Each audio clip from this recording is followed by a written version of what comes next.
গতকাল ইরানের ৩টি পারমাণবিক স্থাপনায় মার্কিন যুক্তরাষ্ট্রের হামলার পর এবার পাল্টা জবাব দিতে শুরু করেছে ইরান। ইসরায়েলি প্রতিরক্ষা বাহিনী আইডিএফ জানিয়েছে, ইরান ইসরায়েলি ভূখণ্ডের দিকে নতুন করে ক্ষেপণাস্ত্র নিক্ষেপ করেছে। তাই দেশের জনগণকে নিরাপদ আশ্রয় নেওয়ার আহ্বান জানিয়েছে আইডিএফ।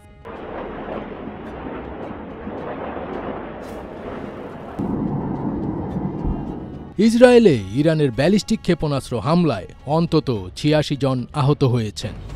প্রায় ৩০টি ক্ষেপণাস্ত্র দেশটির তেল আবিব এবং মধ্যাঞ্চলীয় নেস জিওনা শহরে আঘাত হানে, যার ফলে আবাসিক এলাকায় ব্যাপক ক্ষয়ক্ষতি হয়।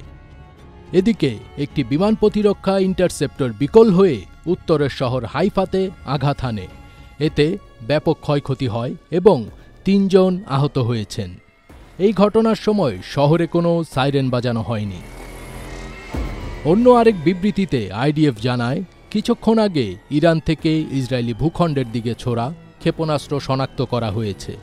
প্রতিরক্ষা ব্যবস্থা এসব হুমকি প্রতিহত করার জন্য কাজ করে যাচ্ছে। ইরানের ইসলামী বিপ্লবী গার্ড বাহিনী আইআরজিসি জানিয়েছে, ইসরায়েলে ২০ দফার হামলায় মোট ৪০টি ক্ষেপণাস্ত্র ছোড়া হয়েছে।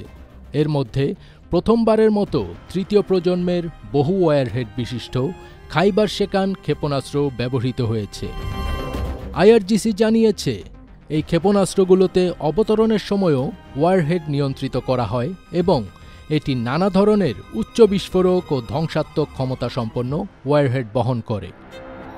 আইআরজিসি আরও জানিয়েছে, ইরানের সামরিক ক্ষমতার বড় অংশ এখনও ব্যবহারই করা হয়নি। এতে আরও বড় হামলার আশঙ্কা উড়িয়ে দিচ্ছে না তেহরান। আইআরজিসির এই বিবৃতির পর বিশেষজ্ঞরা ধারণা করছেন যে, ইরানের পাহাড়ের নিচে কোনো গুপ্ত অস্ত্র রয়েছে, যার প্রতি ইঙ্গিত করেছে এই সংস্থাটি। যদি সত্যি এমনটি হয়, তাহলে ইসরায়েলের জন্য অপেক্ষা করছে আরও ভয়ঙ্কর পরিণতি।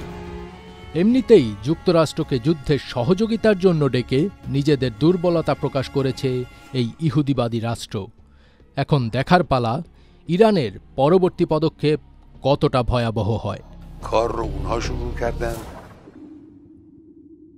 ফজবির তাজ, ATN বাংলা।